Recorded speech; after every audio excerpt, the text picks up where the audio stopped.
Assalamualaikum warahmatullahi wabarakatuh. Selamat pagi dan salam sejahtera untuk kita semuanya. Terima kasih yang kami hormati Ibu Nini Termini selaku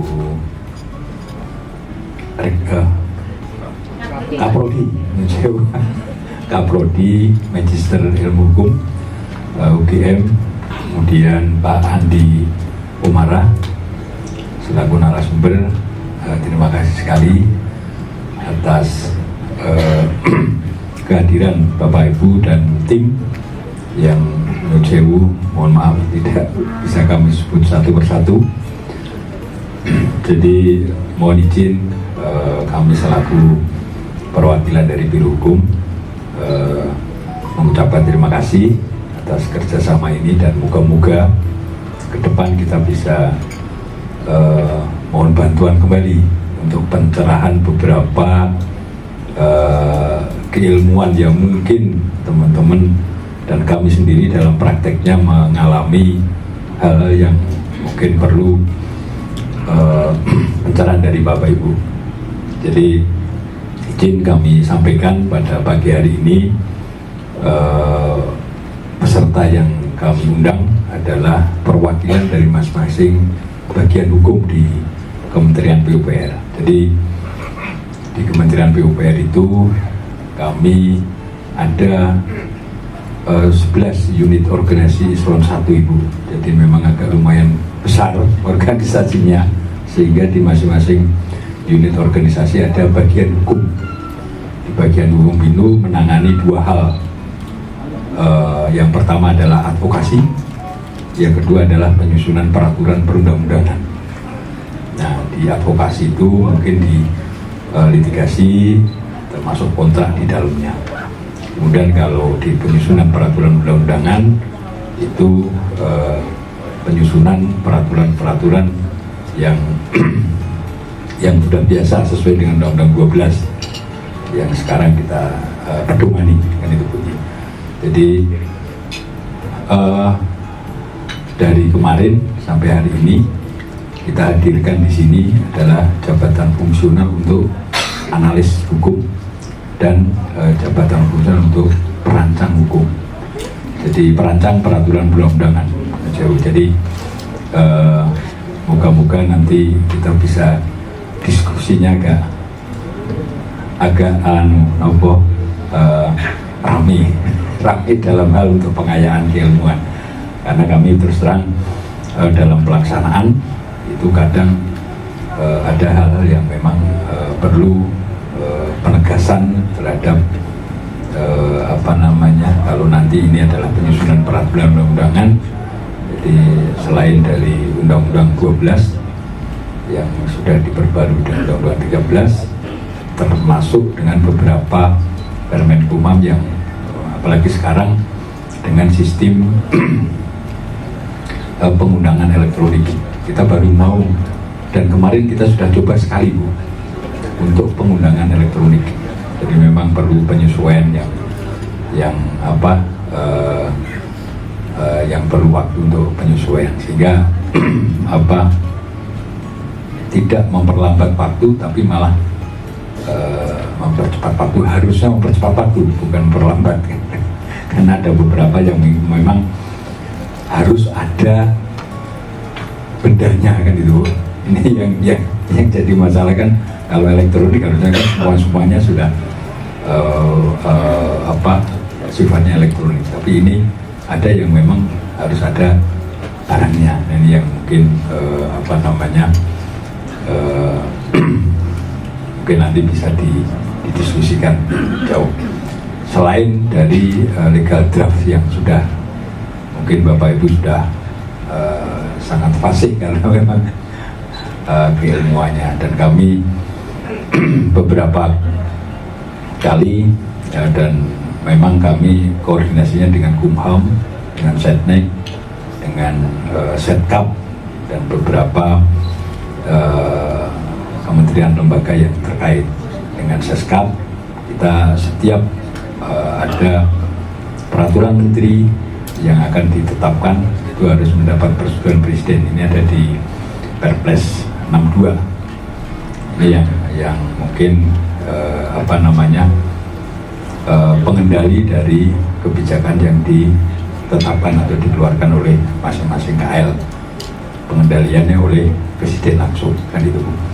Ini yang beberapa hal yang mungkin bisa kami sampaikan, dan izin terima kasih sekali atas kehadiran Bapak Ibu sekali lagi, dan mohon maaf kalau pada pagi hari sampai nanti selesai kami kurang bisa memberikan hal yang sesuai dengan harapan Bapak Ibu.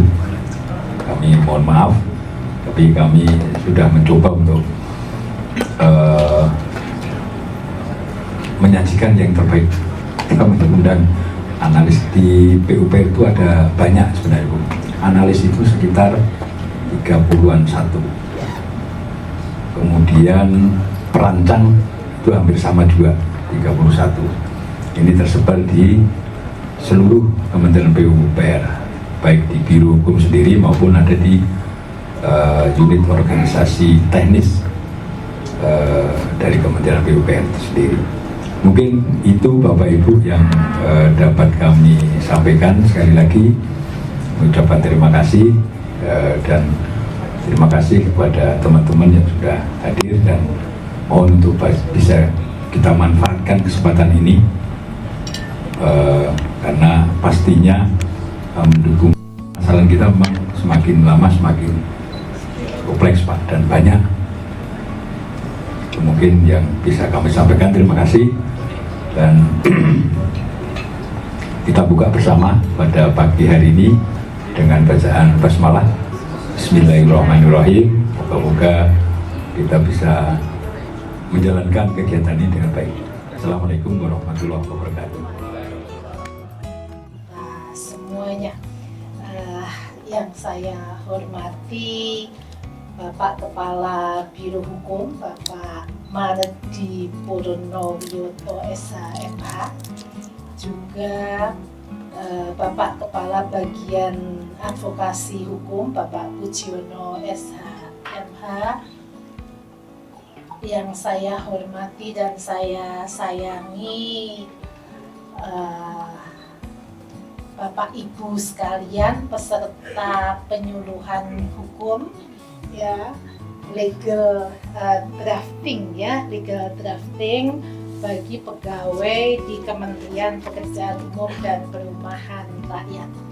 Alhamdulillah kita pada pagi hari ini dapat berada di ruangan ini dengan sehat, bersemangat. Saya lihat wajah-wajah yang ceria, ya, karena ini ya istilahnya kumpul-kumpul tapi ada manfaatnya.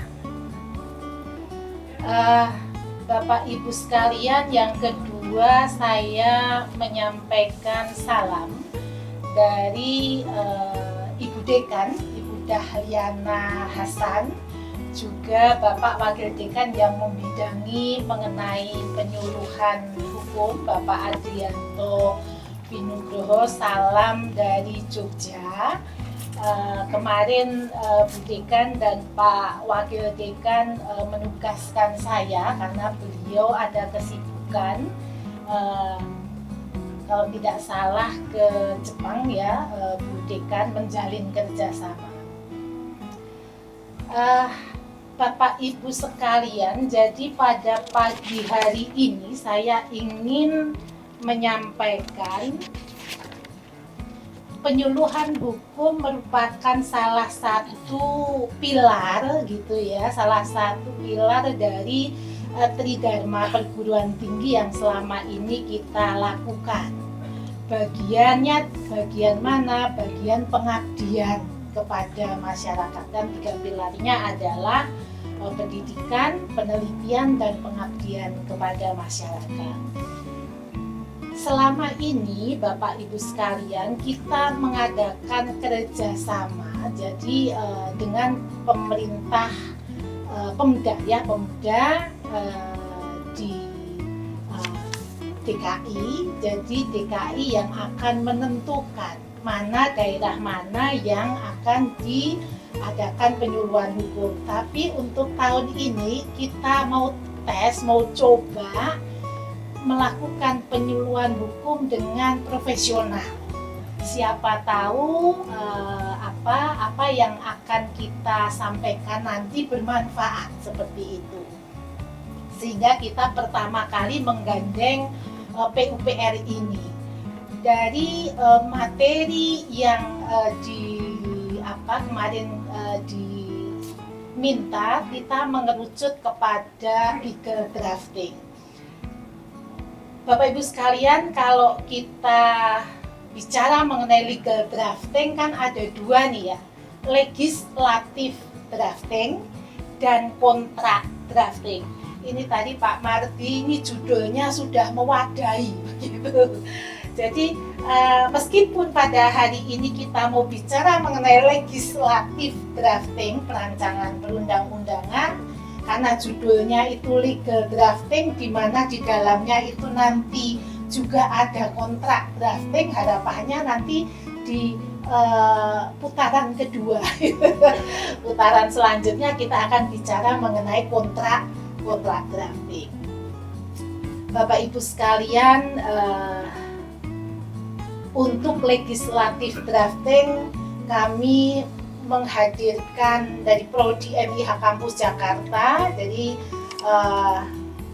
Prodi MIH itu ada dua, ada yang di Jogja, ada yang di Jakarta, di kampus Saharjo.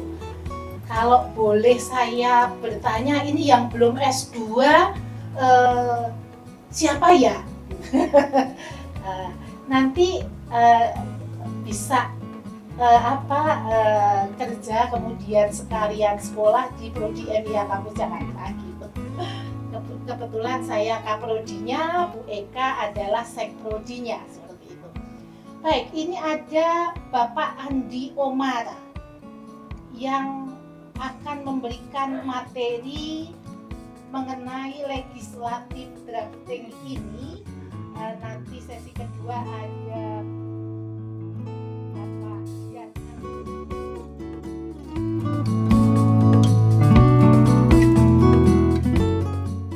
Selaku Kaprodi. Assalamualaikum warahmatullahi wabarakatuh. Waalaikumsalam. Pak Kabiru, Bapak Ibu yang saya hormati, tadi sudah dikenalkan, nama saya Andi.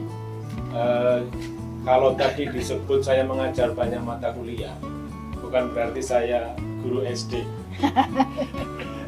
Karena begini, jadi kami itu baru saja meninjau kurikulum. Jadi ada beberapa mata kuliah yang kemudian diperbarui, sehingga ada overlap antara beberapa mata kuliah kurikulum lama dan kurikulum baru, sehingga terkesan banyak sekali mata kuliah yang saya ajarkan. Dan itu memang ada beberapa yang masuk di Prodi S1, kemudian S2, dan yang S3 itu biasanya pendukung disertasi. Nah, Bapak Ibu yang saya hormati, sebagaimana tadi sudah disampaikan, hari ini tadi saya menyambung Bu Kaprodi, Bapak Ibu terlihat cerah. Saya kira bukan hanya karena acara ini mudah-mudahan, tetapi juga karena hari ini hari Jumat. Jadi untuk kegiatan hari ini saya akan ada dua pembicara ya, atau narasumber. Yang pertama saya yang akan bicara tentang legal opinion dan legal audit sebagaimana yang ada di KOR. Kemudian yang siang baru nanti terkait dengan pembentukan peraturan perundang-undangan yang akan disampaikan oleh kolega saya Dr. Dian Agung. Nah, untuk pagi ini khusus terkait dengan legal opinion atau pendapat hukum atau advis hukum, banyak istilah yang kemudian digunakan untuk menggantikan atau menyamakan dengan istilah legal opinion ini. Tetapi pada prinsipnya ketika kita membicarakan tentang legal opinion atau pendapat hukum, berarti akan ada pendapat yang dikaitkan atau berdasarkan aspek hukum atas sesuatu. masalah. Nah, sebelum kita sampai kepada hal yang lebih teknis, maka ini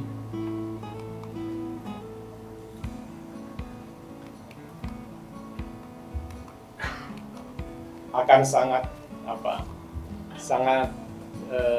teoritis dalam konteks membedakan. Jadi kalau kita melihat pendapat hukum atau legal opinion, biasanya kan dia dikategorikan sebagai salah satu jenis atau bentuk penulisan hukum. Penulisan hukum bermacam-macam, apakah penulisan hukum secara akademik sebagaimana ditulis oleh mahasiswa ketika menulis skripsi, tesis, disertasi, atau ketika memberikan tugas, atau bisa juga tulisan berupa tadi salah satunya adalah pendapat hukum. Nah, kalau kita melihat atau membedakan didasarkan pada tujuan dari penulisan hukum, maka secara umum bisa dibedakan menjadi 3. Ada yang bersifat preventif, ada yang bersifat prediktif, atau ada yang bersifat persuasif. Nah, ketiga model penulisan hukum ini berbeda karena memang dia dimaksudkan untuk digunakan secara berbeda. Kalau kita bicara terkait dengan penulisan hukum yang bersifat preventif, maka sebagaimana kata preventif itu, maka penulisan hukum ini digunakan atau dimaksudkan untuk mencegah sesuatu hal sebelum dia terjadi. Misalnya saja ketika Bapak Ibu atau instansi Bapak Ibu akan bekerja sama dengan pihak lain, maka salah satu yang harus clear dan clean sebelum kerjasama itu dilakukan adalah kontrak atau perjanjian. Di dalam perjanjian itu akan muncul berbagai hak, kewajiban, tanggung jawab, bahkan sampai kepada klausula terkait dengan tata cara penyelesaian persoalan atau masalah, apakah dengan musyawarah terlebih dahulu atau pada akhirnya kita harus ke pengadilan. Jadi kalau kita bicara sesuatu hal yang sebelum itu terjadi, kita sudah memberikan batasan, memberikan rules, memberikan mekanisme bagaimana kemudian sesuatu hal itu akan kita kerjakan ke depan. Nah, ini yang seringkali dilakukan sebelum kegiatan itu dilakukan secara faktual.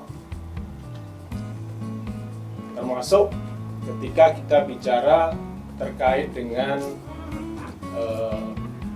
wasiat. Wasiat ini kan sebenarnya sesuatu yang penting, tetapi dibuat sebelum semuanya itu terjadi, sehingga ketika hal ikhwal itu terjadi betulan, maka sudah ada aturan yang kemudian akan dijalankan ketika hal ikhwal itu benar terjadi. Jadi memitigasi sehingga tidak ada persoalan di belakang hari. Kalaupun ada persoalan, maka persoalan itu sudah ada mekanisme yang secara tertulis akan ditempuh, apakah melalui kekeluargaan atau melalui jalur hukum atau di luar pengadilan. Nah, yang kedua, kita bicara yang prediktif. Jadi penulisan hukum yang bersifat prediktif. Berbeda dengan yang pertama tadi yang preventif. Kalau yang prediktif ini kira-kira begini. Kalau di kantor hukum itu misalnya ada potensial klien yang datang, maka dia akan menyampaikan permasalahan hukum yang menimpa dirinya. Kemudian associate misalnya, lawyer atau partnernya menemui dan kemudian memberikan advice. Nah, advice yang diberikan kepada potensial klien ini atau klien ini adalah advice yang bersifat prediktif, dalam artian dia akan memberikan advice sesuai dengan keilmuan yang dia miliki sesuai dengan peraturan perundang-undangan yang ada di Indonesia, dalam konteks Indonesia misalnya. Artinya apa? Artinya dia akan memberikan advice secara lebih objektif sebagaimana kasus posisinya seperti apa dan bagaimana regulasi itu mengatur tentang kasus posisi yang ada di klien dimaksud. Sehingga sangat mungkin jawaban yang diberikan kepada klien itu tidak selalu menyenangkan, atau bahkan sangat mungkin bahwa ini risikonya ABCD ketika Anda maju ke pengadilan, karena memang kasus posisinya ini tidak terlalu menguntungkan misalnya dalam hal ini.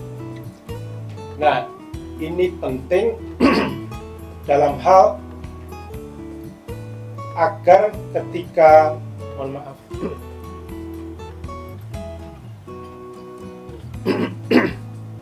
agar ketika seseorang tersebut pada akhirnya memutuskan untuk menyelesaikan masalah melalui pengadilan, risiko-risiko itu sudah diketahui dari awal.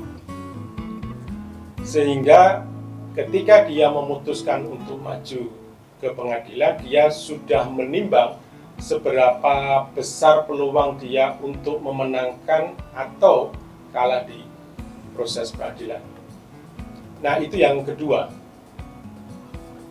Yang ketiga, yang persuasif. Persuasif ini sebagaimana tadi ya, terminologi persuasif ini, tulisan hukum ini berusaha untuk meyakinkan. Biasanya dia ditulis ketika klien itu memang benar-benar sudah quote-unquote hire lawyer, atau dalam hal mungkin yang berkaitan erat dengan PUPR ya, advokasi tadi ya, itu kemudian berusaha dengan kasus posisi yang ada, dengan peraturan perundang-undangan yang ada, dengan berbagai putusan pengadilan yang ada, berusaha untuk meyakinkan hakim dan memberikan tempat terbaik bagi klien. Nah, ini yang kemudian membedakan bagaimana penulisan hukum itu akan benar-benar dituliskan dan bagaimana penulisan hukum dengan berbagai tipe-tipenya itu menjadi berbeda satu dengan yang lain. Tidak hanya karena tujuannya, tetapi format penulisannya bisa jadi sangat berbeda. Nah, jadi 3 tipe penulisan hukum ini yang seringkali digunakan sebagai awalan ketika kita membicarakan legal opinion. Artinya apa? Artinya ketika kita akan memberikan advies hukum atau pendapat hukum, maka pertanyaan pokok atau salah satu pertanyaan pokok yang harus kita pastikan terlebih dahulu adalah advies hukum ini untuk siapa? Apakah ini digunakan untuk memberikan pedoman ketika tadi kerjasama itu akan dilakukan, sehingga penulisan hukumnya akan mengarah kepada membuat rambu, membagi tanggung jawab, membagi hak kewajiban, dan termasuk kemungkinan penyelesaian sengketa, sehingga ketika benar-benar aktivitas atau kerjasama itu dilakukan, semuanya sudah clear di awal.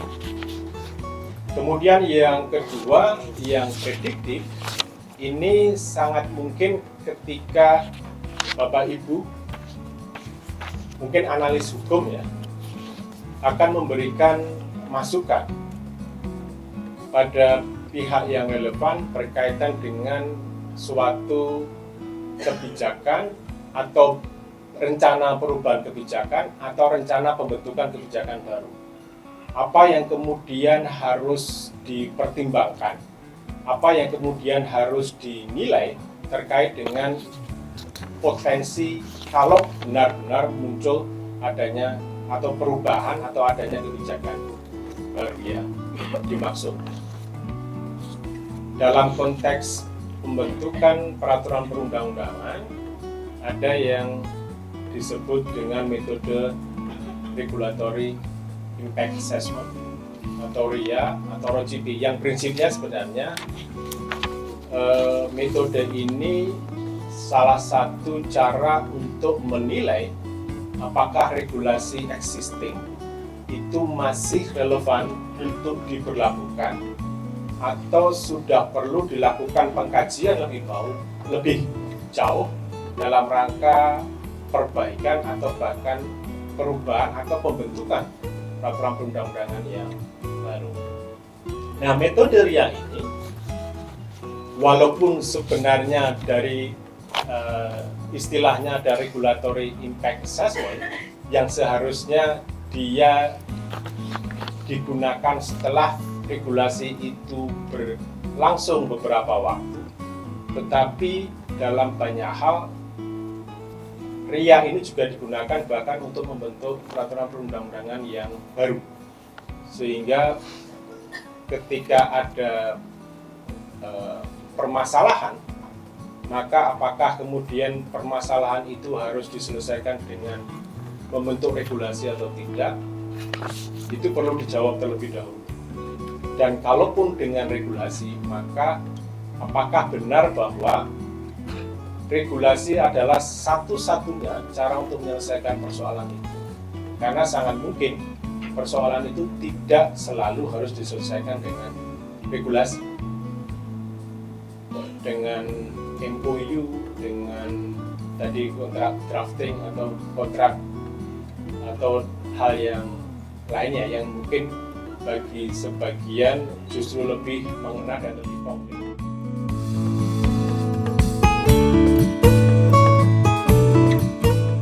Ini kita akan memasuki sesi kedua ya, sesi yang penuh tantangan karena sesi setelah makan siang ya. Biasanya jam segini enaknya kita setelah makan siang tidur siang gitu ya. Tapi di sini kita masih akan mendapatkan materi di sesi 2 dengan materi yang mungkin tidak apa ya, mungkin sama sulitnya dengan sesi 1 gitu ya. Tapi biar di sesi 2 ini nanti kita tidak terlalu satu arah gitu dan Bapak Ibu bisa tidak begitu ngantuk, mungkin nanti kita akan bikin lebih interaktif di sesi 2 ini. Jadi nanti Pak Dian Agung di sini akan coba mengoptimasi presentasinya 30 menit gitu ya Pak Dian Agung ya, untuk memberikan pemaparan, dan selebihnya nanti akan kita optimasi lebih banyak untuk tanya jawab karena berdasarkan informasi yang kami terima juga di sini kan pesertanya Bapak Ibu dalam jabatan fungsional perancang peraturan undang-undang dan juga jabatan analis hukum gitu. Yang saya kira mungkin untuk materi-materi dasar juga sudah sering mendapat itu. Jadi mungkin di sini nanti bisa lebih dioptimalkan untuk mengkomunikasikan beberapa persoalan-persoalan yang sering dihadapi di dalam melaksanakan kedua fungsi jabatan tersebut. Nah, untuk itu perkenalkan, nama saya Agustina Merdekawati atau saya biasa dipanggil Eka. Saya saat ini adalah Sekprodi di Magister Ilmu Hukum Kampus Jakarta, yang mana tadi mungkin untuk MIH Kampus Jakarta sudah banyak diperkenalkan oleh Bu Nini. Dan pada siang hari ini nanti yang akan menyampaikan paparannya adalah Bapak Dr. Dian Agung. Mungkin boleh sudah ya Mas ya? Di start di situ CV-nya Bapak Ibu, saya nggak bacakan keseluruhan karena CV ini cukup panjang, 23 halaman gitu. Jadi kalau kita bacakan semua nanti setengah jam habis itu bacakan CV gitu ya. Tapi nanti Bapak Ibu bisa lihat sendiri, yang pasti Bapak Dr. Dian Agung ini saat ini tercatat sebagai dosen di Departemen Hukum Internasional, di Departemen Hukum Tata Negara. Saya selalu salah karena saya dari internasional. Dan Pak Dian Agung ini mengajar untuk beberapa mata kuliah terkait hukum tata negara juga. Dan Pak Agung ini juga mengajar di 7 prodi S2. Jadi kami punya 7 prodi S2 dan Pak Agung mengajar hampir semua materi yang terkait dengan peraturan perundang-undangan di sana. Dan selain mengajar, Bapak Agung juga banyak aktif di beberapa di beberapa instansi. Salah satunya ada juga ya Gung ya, penelitian dengan PUPR ya, yang terkait dengan jalan tol ya. Tahun 2020 di CV saya baca ada, nanti bisa dilihat. Mungkin Pak Agung sampai lupa karena banyak instansi yang sudah dibantu. Mungkin langsung saja kalau gitu 30 menit saya berikan kepada Pak Dian Agung untuk berikan paparannya. Selebihnya nanti kita bisa optimasi untuk diskusi. Dipersilahkan kepada Pak Dian Agung.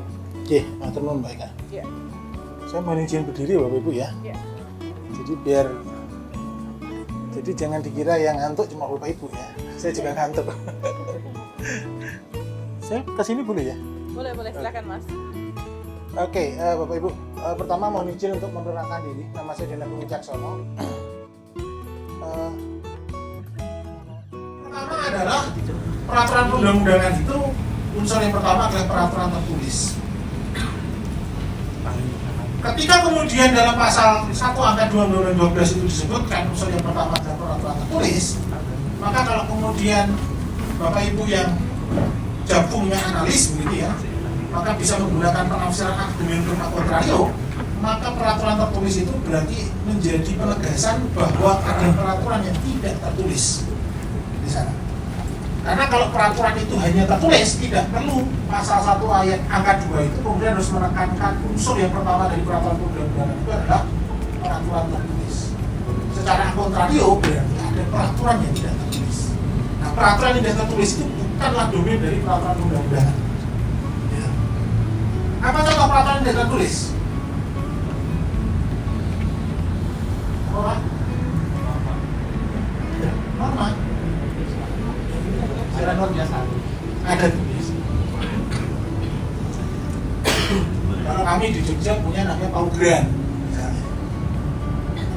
Ada Bapak Ibu dari Bali.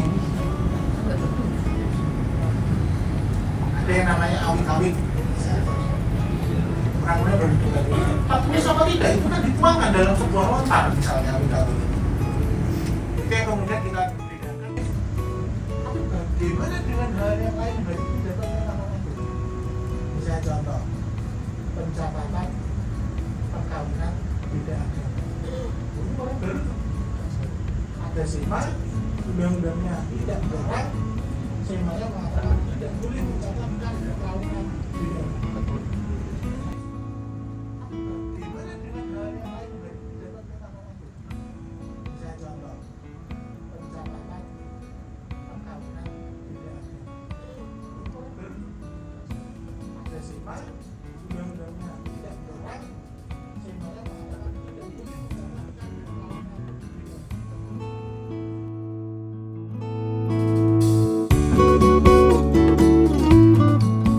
Oh iya, nama saya Siska Purnianti, ibu dari Direktorat Jenderal Pembiayaan Infrastruktur DJPI, Bu.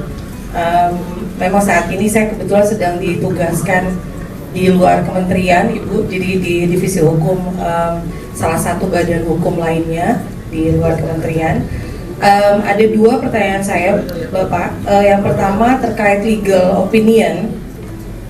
Ini tadi Bapak jelaskan ada metode terkait IRAC, kemudian RIA gitu ya.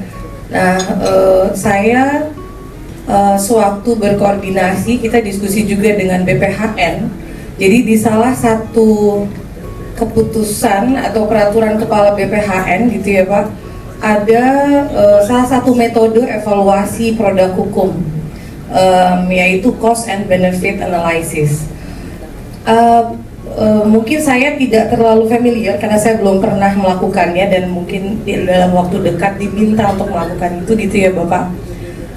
Setelah saya lihat formatnya di dalam lampiran peraturan kepala BPHN itu buat saya yang orang hukum itu nggak hukum banget gitu Pak. Mohon maaf Pak Andi. Jadi ada biaya, ada angka, kemudian berapa persentase impact dari kebijakan itu mengakibatkan ke biaya dan presentasinya seperti apa gitu. Kalau buat saya mungkin nanti memang itu tim gitu ya Pak, ada yang non legal juga, tetapi ketika legal fully yang diminta untuk melakukan cost and benefit analysis yang saya baca di beberapa jurnal juga akhirnya masuk atau ke dalam angka-angka itu tadi yang sebenarnya mungkin orang hukum selain angka pasal dan angka halaman ya Bapak gitu, mohon maaf ini mungkin terlalu dangkal. Nah, apakah mungkin ada insight dari Bapak untuk metode yang ini seperti apa? Itu yang pertama Bapak. Kemudian yang kedua terkait legal audit. Legal audit tadi yang Bapak jelaskan kebetulan mungkin di beberapa kolega juga terkait legal auditor ada tahapan-tahapan tertentu memang, tetapi itu akan lebih kental ke arah corporate ya Pak, gitu. Kalau menurut saya, nah kami dari Kementerian PUPR, mungkin teman-teman di sini juga dari Biro Hukum, dari bagian hukum gitu ya, ada juga mungkin dari beberapa yang dari subdit legalisasi gitu. Bagaimana, bukan kami mensiasati ya Pak, tetapi legal audit ini karena di dalam satu, baik itu corporate maupun institusi, itu ada 4 Pak. Jadi ada kepatuhan internal. Kalau di corporate itu ada compliance gitu, compliance division. Kemudian ada risk gitu ya Pak, ada divisi risk misalnya. Kemudian ada satuan pengawas internal atau kepatuhan internal di kami, untuk mungkin nanti teman-teman yang dari Itjen juga bisa mengkoreksi kalau saya miss. Ada auditor internal, kemudian ada legal. Jadi slicing dari tugas dan fungsi untuk melakukan khususnya legal audit tadi itu seperti apa ya Pak? Itu mungkin ada tips dan triknya, karena slicingnya cukup kental Pak. Bukan slicing, irisan maksud saya, irisan dari tugas dan fungsinya cukup rapat gitu Pak. Gitu. Kebetulan saya sudah sempat juga ikut untuk Certified Legal Auditor Pak.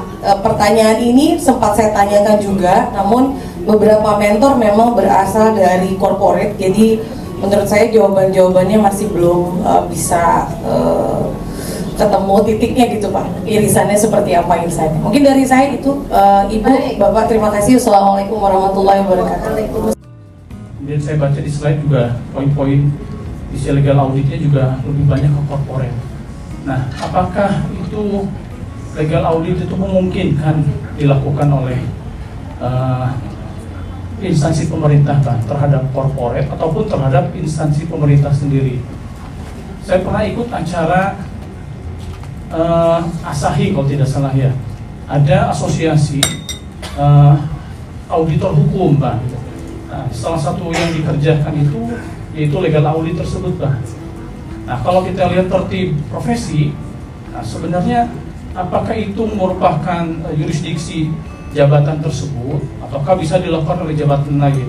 Contoh saya di Itjen Pak, saya pernah ikut ikut auditor, saya juga di bidang hukum, tapi ketika saya ikut acara Asahi tersebut, kayaknya ini bukan bidang kita Pak gitu, bukan lapangan pekerjaan kita.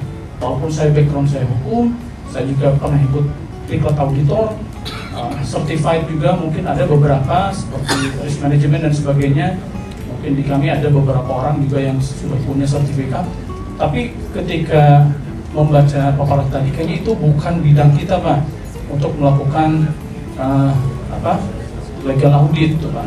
Nah, tapi apakah ada contohnya Pak, misalnya instansi pemerintah melakukan legal audit terhadap instansi pemerintah, atau instansi pemerintah ditugaskan untuk melakukan legal audit corporate Pak?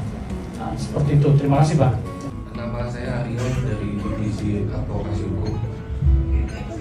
Apakah wujud dari tindakan faktual yang masuk pada kualifikasi sebagai keputusan yang final, sehingga dia tidak perlu melakukan upaya administratif sebelum dilakukan tindakan faktual itu.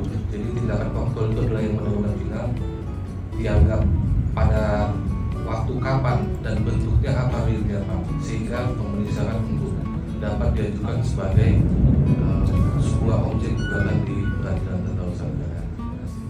Dari bagian hukum dan komunikasi publik, saya Itjen Cipta Karya.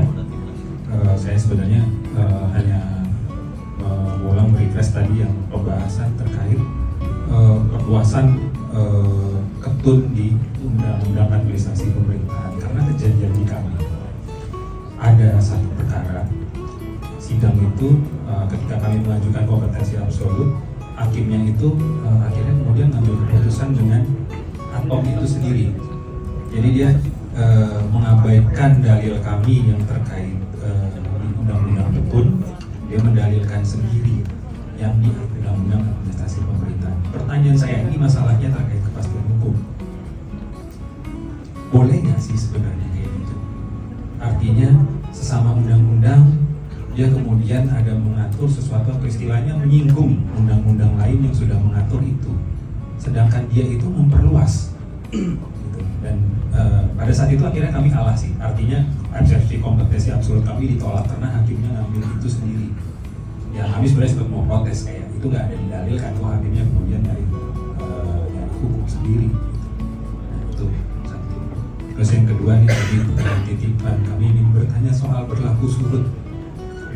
Berlaku surut ini ada nggak sih ketentuannya yang boleh apa atau boleh diatur di mana? Karena kami pernah lihat SK pemberhentian pegawai berlaku surut. Bukan. Nah, saya sih sebagai ahli hukum saya pernah ngeliat tuh. Ini gimana sih BKO? Tahu nggak sih berlaku surut itu terbatas?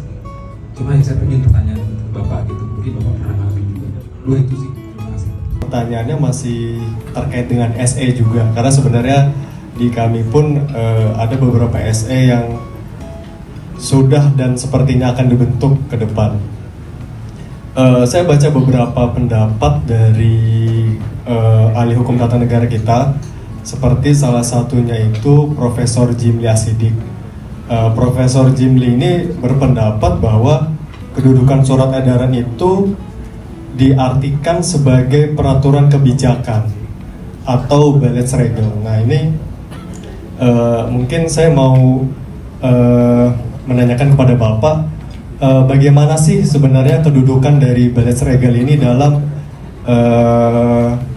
teori ataupun asas hukum ketatanegaraan ataupun dalam pembentukan peraturan perundang-undangan, dan juga dampaknya dan sejauh mana dia bisa berlaku di masyarakat, karena peraturan kebijakan ini kan sifatnya bisa jadi itu diterbitkan berdasarkan kebutuhan dari suatu lembaga.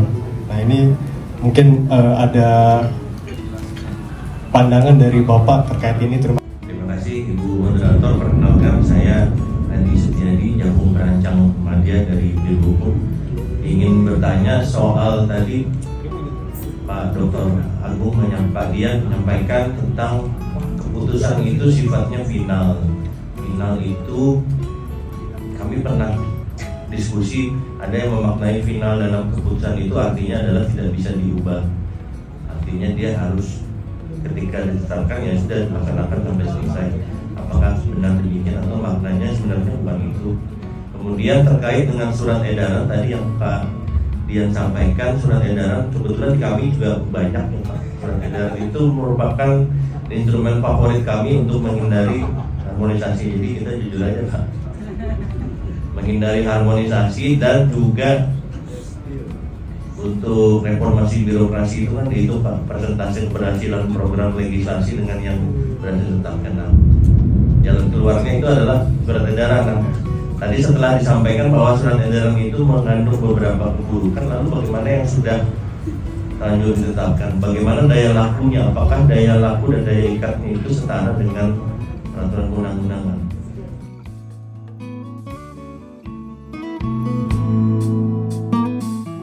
Bapak Ibu semuanya, Assalamualaikum warahmatullahi wabarakatuh. Di sini saya mewakili Bapak PLT Karo Hukum Bapak Mardi Panggawiyoto dan juga Bapak Ibu Kabak yang sedang bertugas di kantor karena tidak bisa hadir di penutupan ini. Kami mengucapkan terima kasih kepada pihak dari UGM dan juga kepada Bapak Ibu yang sudah hadir di sini dan juga yang mungkin ada di Zoom. Itu terima kasih telah menghadiri acara kami dengan baik. Mudah-mudahan apa yang sudah disampaikan oleh Bapak Ibu di sini bisa bermanfaat untuk teman-teman kami di PUPR, bisa memberikan pencerahan yang lebih baik. Mungkin next time kita bisa bekerja sama lagi, bisa memberikan pencerahan lagi yang lebih bermanfaat lagi. Terima kasih, selamat kembali ke tempat masing-masing. Salam buat keluarga di rumah. Semoga selalu sehat. Mungkin Bapak Ibu kita bisa foto bersama di depan.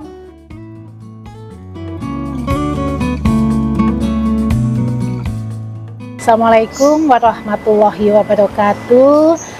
Terima kasih Prodi MIH Kampus Jakarta pada siang hari ini melakukan salah satu dari Tridharma Perguruan Tinggi, yaitu penyuluhan hukum.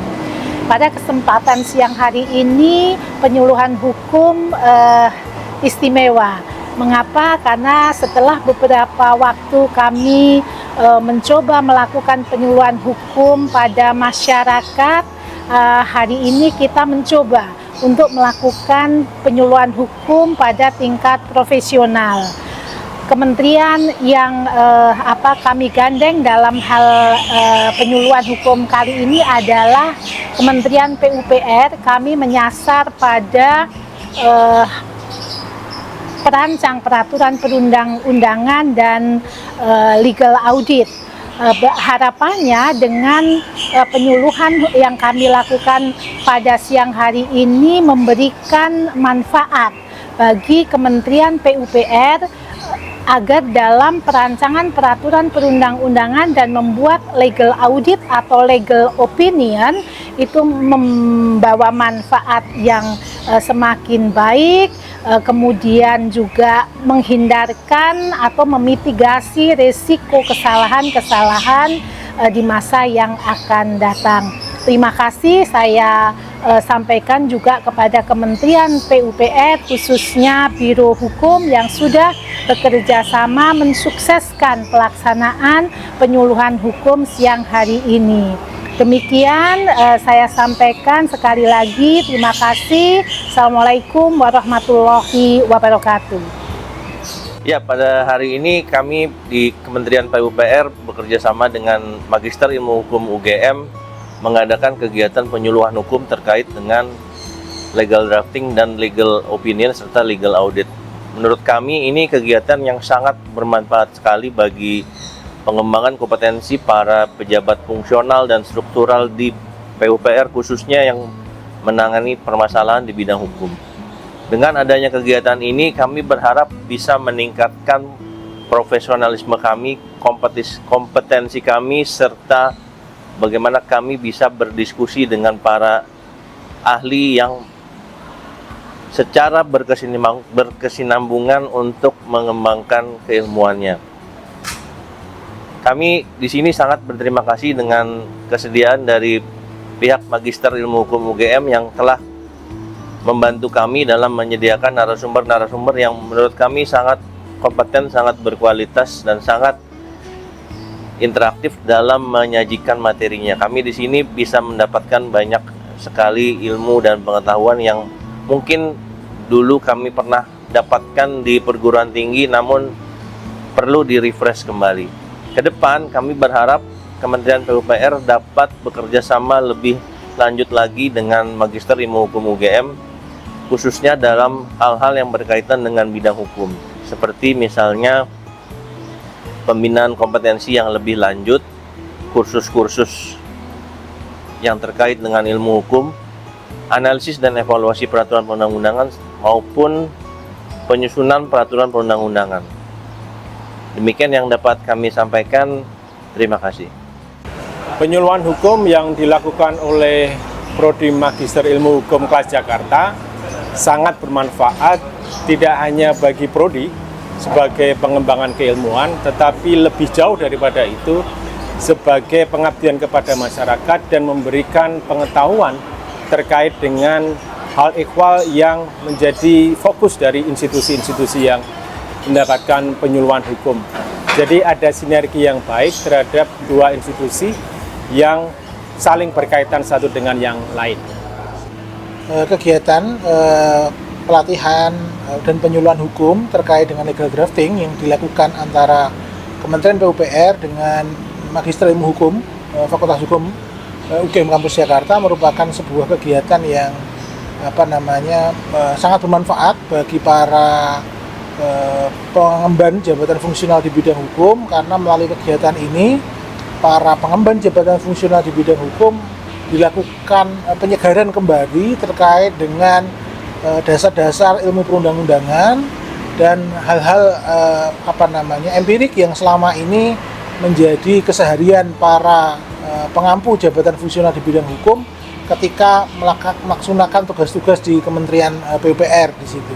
Maka harapannya kegiatan ini bisa terus kemudian berkelanjutan, karena tentunya satu kali penyuluhan hukum tidak menjadi waktu yang cukup untuk bisa kemudian terus mengasah, mengingat permasalahan di bidang hukum terus up to date begitu, sehingga diperlukan juga kemudian penguasaan terhadap asas, teori, dan doktrin yang mumpuni bagi para pengampu jabatan fungsional di bidang hukum untuk kemudian bisa menyelesaikan permasalahan-permasalahan hukum yang dihadapinya, sekaligus mampu menjadi pemecah masalah terhadap permasalahan-permasalahan konkret yang dialami oleh Kementerian PUPR dalam melaksanakan urusan pemerintahan di bidang pekerjaan umum dan perumahan rakyat di sana. Sehingga harapannya kerjasama ini dapat terus berlangsung dan dapat terus menjadi sumbangsih bagi Fakultas Hukum UGM, khususnya Prodi Magister Ilmu Hukum Kampus Jakarta, untuk bisa meningkatkan kapasitas dan kemampuan bagi para pengemban jabatan fungsional di bidang hukum di Kementerian PUPR secara berkelanjutan.